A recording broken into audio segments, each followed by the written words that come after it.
ก็เศร้าทอ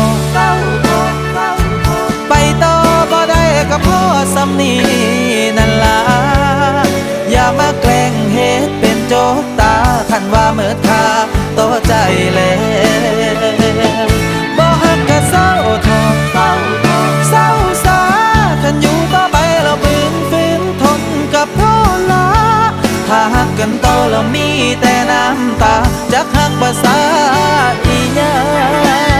งคันบ่เห็น